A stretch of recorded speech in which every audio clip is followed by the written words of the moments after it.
عن ابي هريره رضي الله عنه قال قال رسول الله صلى الله عليه وسلم لا عدوى ولا صفر ولا هامة.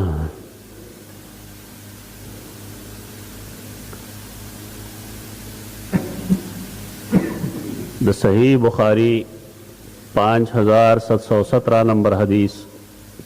ستاسو مخکې مولست. رسول الله صلی الله علیه وسلم دراتللو مقصد په دې دنیا کې داو چې هغه ګنده عقیدې، فضول توهمات او بې بنیاده رسمونه خلق دا غې نه راوباسي او دا الله رب العزت پاک سپېڅلی دین اسلام او توحید ته ور داخل کی.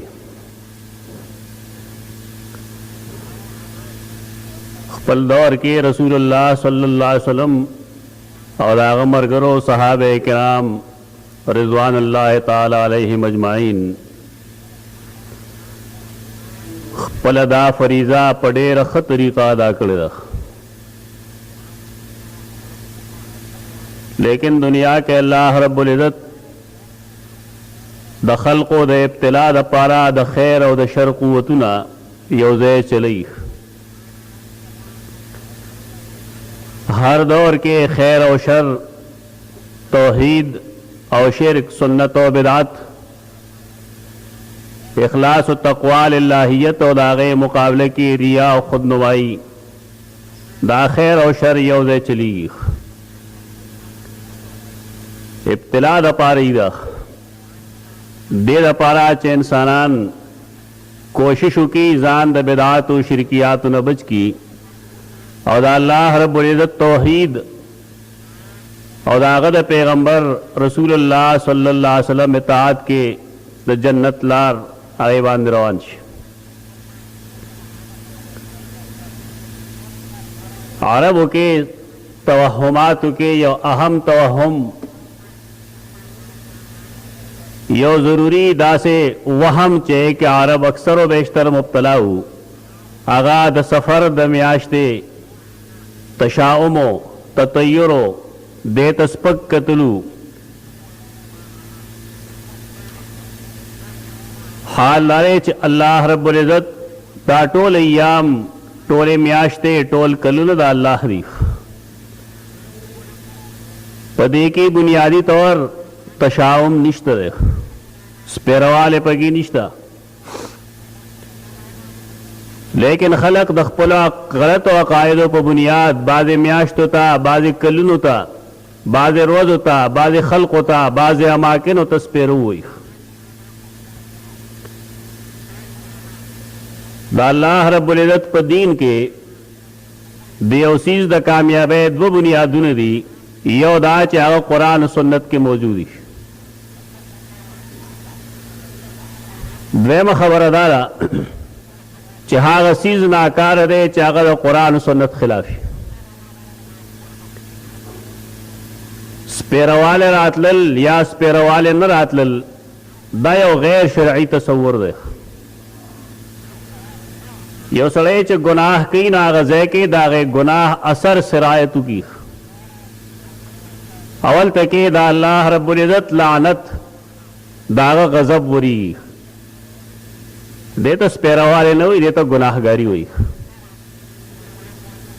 څنګه چې د هرې نیکۍ یو اثر وي په معاشره باندې، په خلقو باندې، نفوسو باندې، تو دارنګې د بدۍ هم یو اثر موجودي په خلقو او په ځای باندې. لیکن هغې ته تطیر یا تشاؤم یا سپیره ویل دا جاهلیت د دور خبره ده.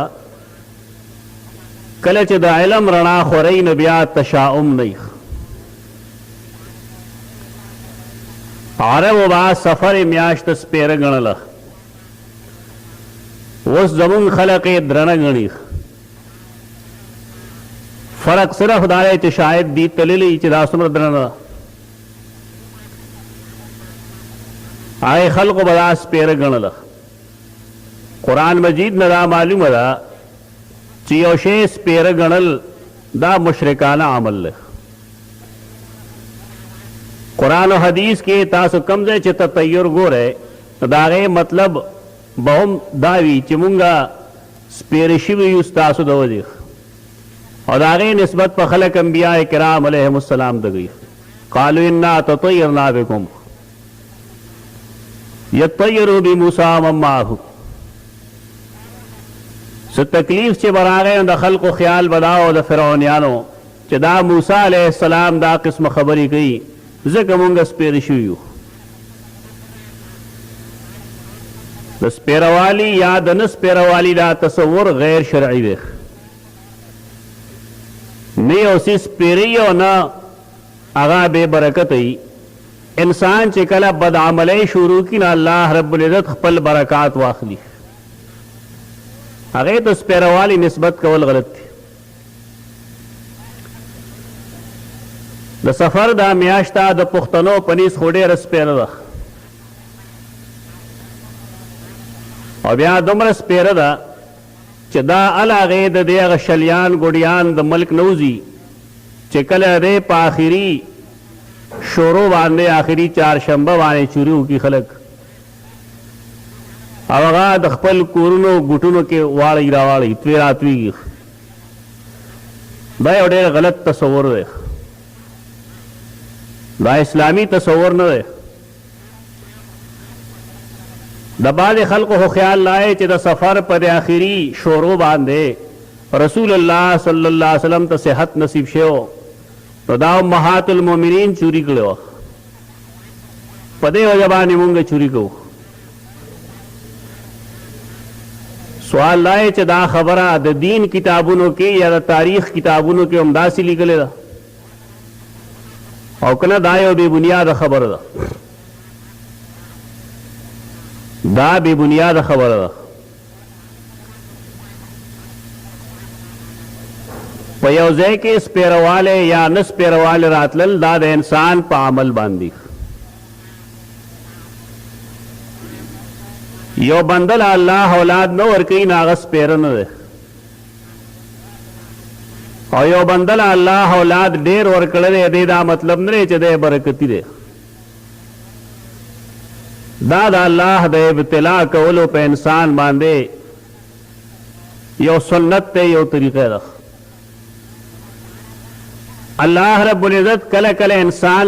د هغه ابتلا په کامیابو کې کوي. هغه مالدار کی هغه له اولاد ورکي صاحب جیدادی کی صاحب عزتی کی صاحب علمی کی د هغه ابتلا په دغه انداز کې کوي. اما الانسان اذا ما ابتلاه ربه فاکرمه ونعمه فیقول ربی اکرمن. دا د ابتلا یو انداز دی د الله. زمونږ خلک قرآن مجید نه نه واقف نو چې کله یو سړي باندې مصیبت راشي نو خلک وي دی دا الله ابتلا کوي ده. و ابتلا په دواړو کې کامیابو کې م ابتلا ده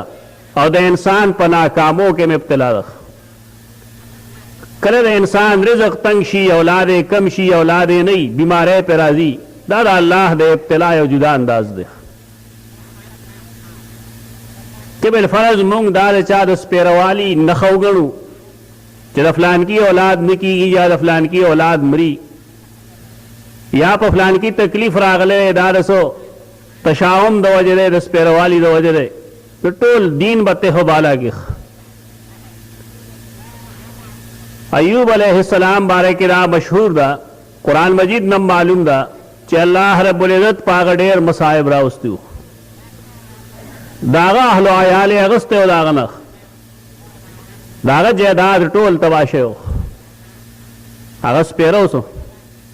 او که نه هغه ګناه کړی و. قرآن مجید کې کله کله د بعضې اقوام مکذبه حالات ذکر شي پای پسې د عذاب تذکرې نو خلقو دا ذهن جوړ کړي چې نن 50 مصیبت راغلی دا به ګنې د عذاب د وجې او دا دې څه ګناه کوي نو ځکه الله داسې کوي. دا غلط ذهن دی. دا څه قاعده کلیه خو نه ده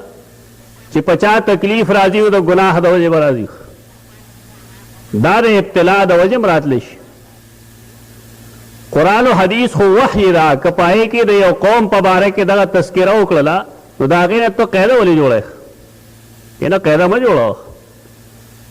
اور ٹک دا یر انسان لپکار چے اسنا دا چرت زما دا بدعملے دا وجہ نہیں ازان لمسل دا لیکن مسلمان دا ہر مصیبت میں یریگی و اللہ سر پناہ حاصلی اور ہر خوشحالے کے دے اللہ تا رجوع گئی اگر ازان لمسل لیکن دا قیدہ کلیہ خون دا چے پچا مصیبت آگے نستار خیال لائی چے دا سپیر دے یا استار خیال لائی چے دے گناہگار دے ایوب علیہ السلام سے گناہ گڑا تو زکریہ علیہ السلام اولاد نکی گی بیشمیر مودا دمر مودا چی آگا بڑا پی تو رسید آگا ویختس پینش ناگا لکم اس پیرو دا اللہ یو طریقہ دا دخپل بندگان آگا ابتلا کلپ تکالیفوں کی گئی کلپ نعمتوں کی گئی رسول اللہ صلی اللہ علیہ وسلم داغد ٹولنا خوگ بی بی سیدہ عائشہ صدیقہ رضی اللہ عنہ لیکن اللہ رب العزت نہ غختل چراغینا اولادو شی داغینا اللہ اولاد نہ رے ورکڑے آیا منگ دا ذہن جو کو چراس پیرا وزکے اولاد نہ گے دو دیسی زمونگا عقائد دیر برباد کردی دا بعد خلق اولاد شی پا معشوالی کی ملشی نو دا خلق خلپران استشی چلا جی فلانے فلانے چل گئی زکرہ چل گئی نبی صلی اللہ علیہ وسلم اللہ دا سیدہ خدیجہ رضی اللہ عنہ نارینہ اولاد ورکڑے زرانیم ورکڑے اللہ داغو نارینہ اولاد جوندے او نہ پایو تردی چو قرآن مجید فرمائل چما کان محمدن ابا احد من رجالکم ولیکن رسول اللہ وخاتم النبیین محمد صلی اللہ علیہ وسلم پتا سکے دا چا سڑی پلار نہ دے یہ داغا اولاد سڑی توب تا بلوغ تا نہیں رسد لے استاد خیال کیا سڑے دا ہوئی چا اس پیرو دا سڑے مسلمانی غلط ذہن مزان لے جوڑا مخلق لے جوڑا دا اللہ دا ازمائشی و طریقہ دا اگر نہ دی تو گوری چا دا سڑے نیک دے متقی دے پریزگار دے نبی دے اور نہ دی تو گوری چا دا سڑے گناہگار دے کافر فاسق مبتدے دے بلکہ داغت ابتلاء و نظام دے چلی گیا اگر کافر چاگی دسرا اخپل رب منینا پیجنینا اگیل اولاد سوک ورگئی دیندوار بچی نے کی خدا ٹول نے کان دی دا اللہ فخری چریان دسرا اللہ نہ منیخ اگیل بچی سوک ورگئی آگا رب کم چے محمد رسول اللہ صلی اللہ علیہ وسلم لا کارونا پورو کول ناغد چنیانو کارونم کئی تو دا سپیروالے یا دا نسپیروالے دا تصور غلط تے نہ یوزے سپیری و نہ سپیری یوزے کہ خیر و شر دا انسان دا نیکے دا وجہ و داغد دا بدعملے دا وجہ رازی دے دخپل اعمالو صرف نظر کی اگے نستر کی پٹی ساتی نہ دا سپیروالی و تصور پیش کر عربو دا سفر بارے کی دا خیالو چدا سپیرم یاشت نبی صلی اللہ علیہ وسلم فرمائے اللہ سفر خلق چدا سفر کنے بدیوی دانشتا تم دا موائق چدا جیر دیر درنم یاشتا و خلق پکی ریگی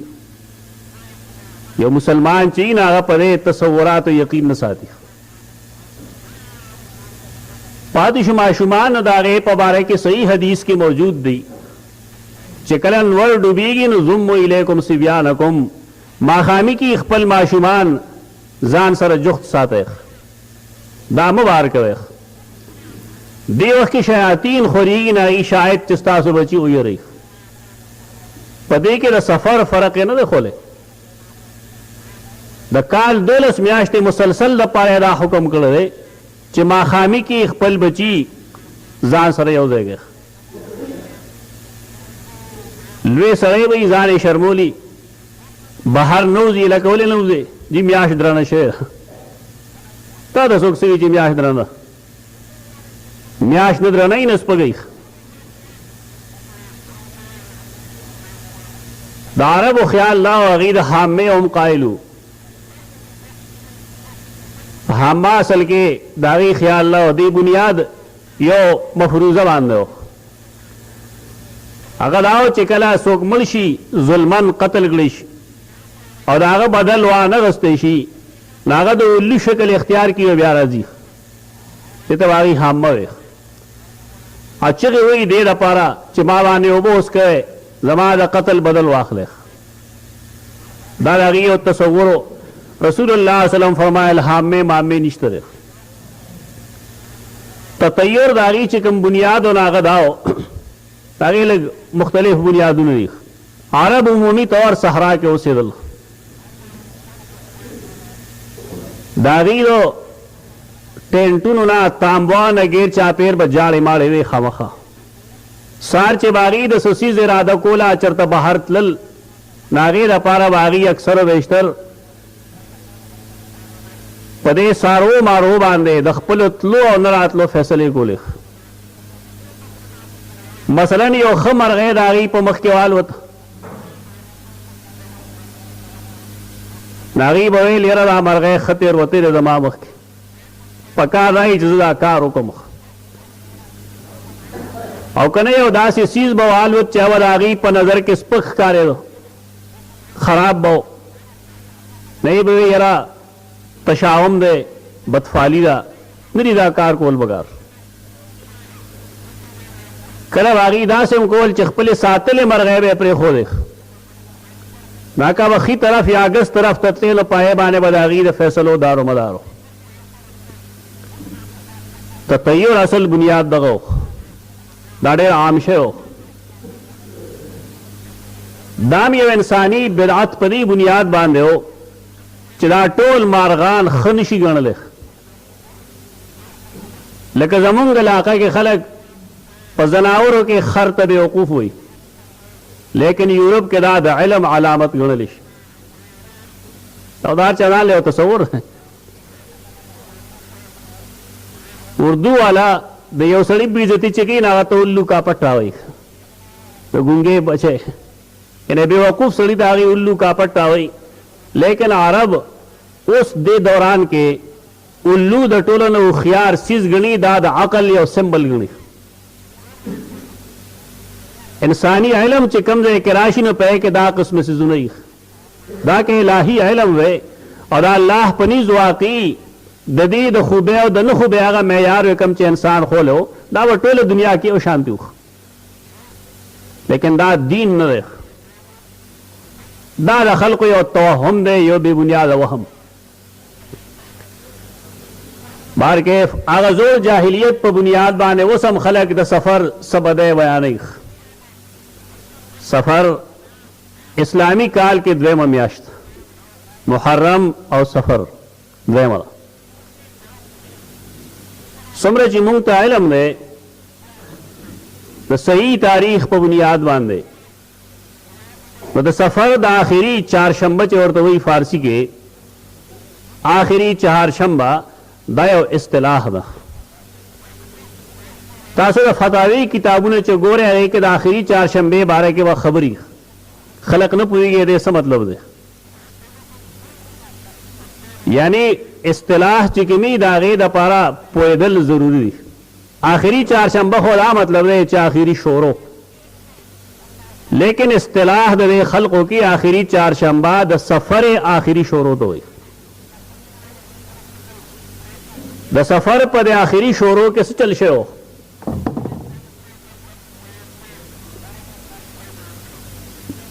ما یو د تاریخ کتاب راوړی دی او یو د فتاوو علماء دیوبند فتاوو کې کم بنیادی فتاوا دا فتاوا رشیدیه کتاب ما راوړی دی دا محض برای نمونه چې اصل د خبرې اصلیت څه شی دی اول خدا دا چې خلق دا وایي چې رسول الله صلی الله علیه وسلم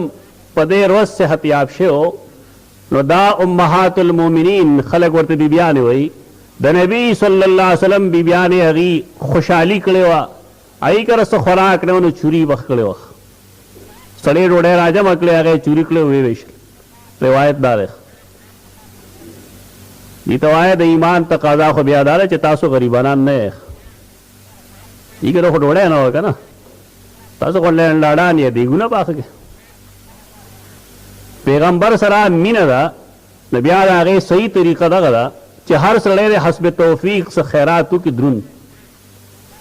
پروجو دې په چورې نه ځان ټخاوي او نه په دې پیغمبر سره مینه ثابتې ستا چې مینه ده نو د هغې بیا صحیح انداز اختیار کړه لا یکلف الله نفسا الا وسعها ته خو وایې چې هی کله روټۍ نه وه تا کره خو روټۍ شته که نه غنم شته دی جوار شته دی شولې شته دی روجې شته دی څاروي هم در کره شته دی یو ښه دروند خیرات وکړه بیا خامخا په دې کې اطاعت کول اتباع کول چې د هغې غریبي او وس یې نه رسېده مونږ ښه مالدار یو وس هم رسي خو هغه شان چل کوو دا زما په خیال نبی صلی الله علیه وسلم سره د محبت څه انداز نه دی هر سړی بیا د خپل حسب توفیق دی کار وکړي اول خدا خبره غلطه ده بنیاد نه دویمه دا خبره چې آیا په دې ورځ واقعي رسول الله وسلم ښه شوی په دې ورځ رسول الله وسلم نه دی ښه شوی دا اسد الغابه دی فی معرفت الصحابه د امام ابن اثیر الجزری کتاب دی جلد اول صفحه 71 او دا عبارت کوم چې زویم دا تاسو د عربی په هر تاریخ کې لوستی شو کاغه البدایه والنهایه کاغه طبری ابن جریر وی کاغه د اردو څه تاریخ وی خو چې مستند تاریخ نو ټوله ودا لیکلي چې ثم بدا برسول الله صلی الله علیه وسلم مرضه الذي مات منه يوم الاربعاء د سفر د آخري شروع چې کوم وه په 11 هجري کې د سفر 28 تاریخ هجري ته نه ځو للیلتین بقیتا من سفر سنت 11 11 هجري کې په 28 سفر باندې آخری شروع باندې د رسول الله صلی الله علیه وسلم هغه بیماری شروع شوه چې مات منه چې د هغې نه مړ شو دومره لوی دروغ وایي خلک چې په دې ورځ رسول الله صلی الله علیه وسلم ښه شوی دی او بنیادی کتابونو د تاریخ دا لیکلي دي چې په دې کې د نبی صلی الله علیه وسلم په بیماری کې شدت راغلی دی زه اکثر یو جمله وایم هغه دا ده چې نن مسلمانانو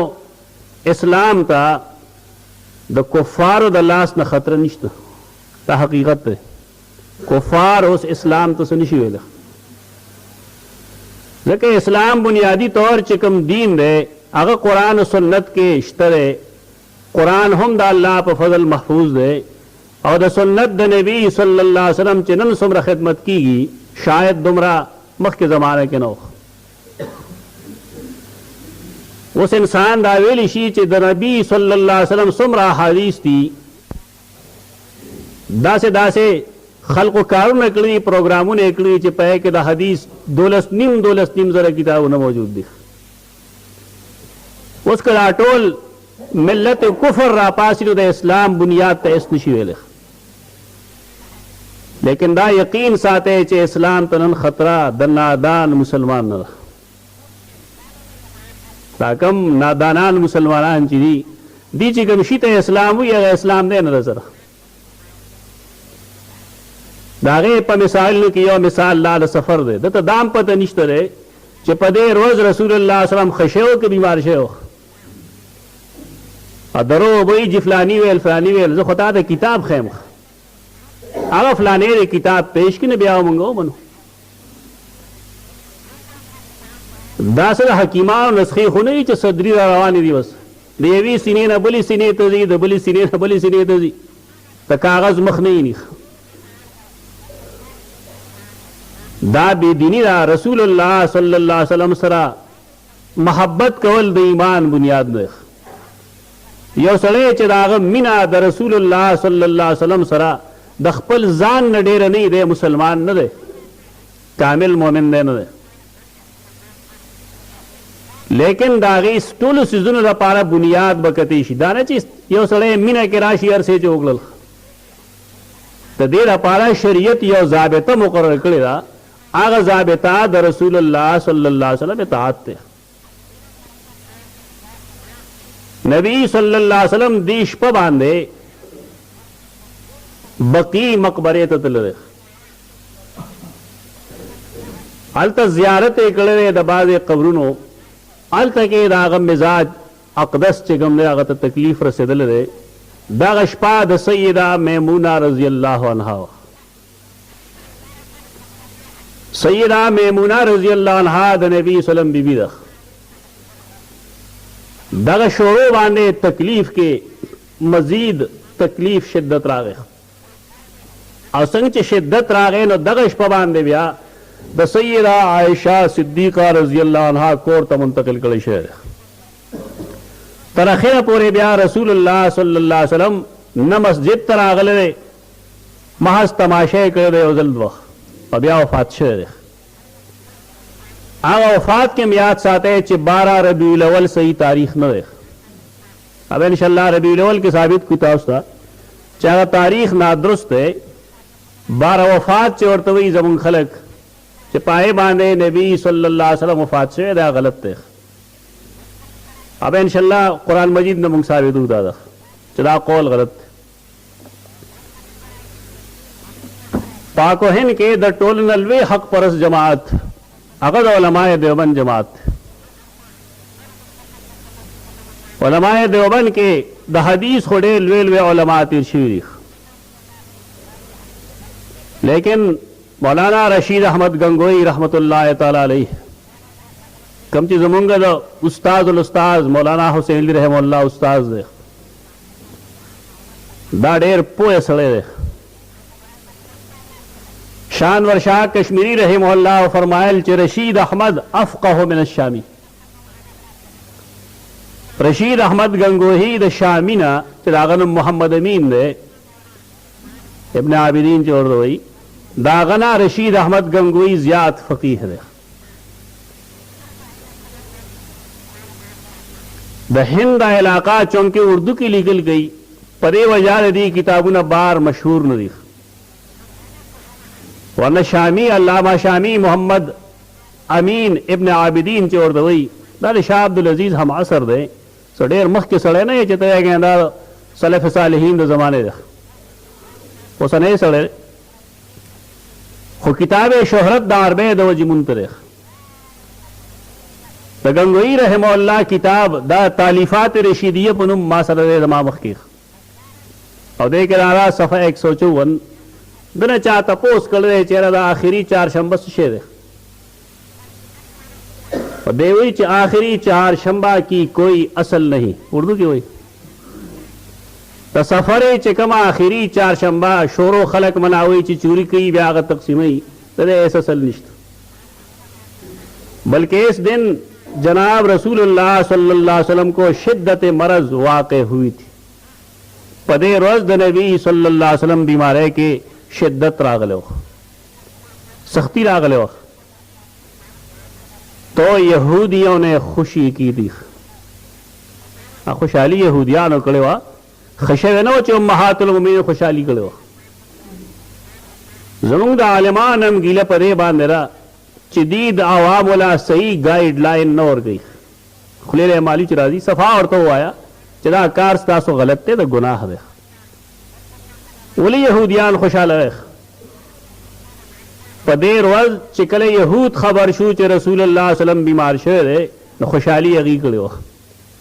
او نادان مسلمان وایي چې نه زما پیغمبر ښه شوی و د بیبیانو چوري کړې وه دروغ وایسې بې بنیاده خبرې مه کوه زمونږ ګناه دغه دی چې مونږ تاسو ته تحقیق وکړو چې د خبرې تحقیق را دی د خلکو کامیابي په دې باندې ده چې هغه ستاسو د طبیعت خبرې کوي دغه فرق دی په مونږ کې او په هغې کې مونږ د چا د طبیعت خبره نه کوو مونږ ځان الله ته جوابده ګڼو او دا فریضه ګڼو چې دا قوم صحیح طریقې سره ګایډ کول پکار دی دا غلط طریقه ده نه دي کول پکار دا خبره چې کوم زه کوم اوس دا یوازې د علماء دیوبند نه ده. ما اوس په جلدی کې کتاب ونموند ورنه دا د مولانا احمد رضا خان بریلوي خبره ده. د هغه احکام شریعت کې 2 جلد 68 صفحه کې لیکلي دي. دا خبره کومه چې ګنگوهي رحمه الله کړې ده نو دا د علماء بریلوي مشر مولانا احمد رضا خان هم لیکلي ده. یعنې دا چې په هند کې کوم 2 بنیادي ډلې دي دیوبندیان او بریلیان د دواړو په نس داسیز بدعت ده.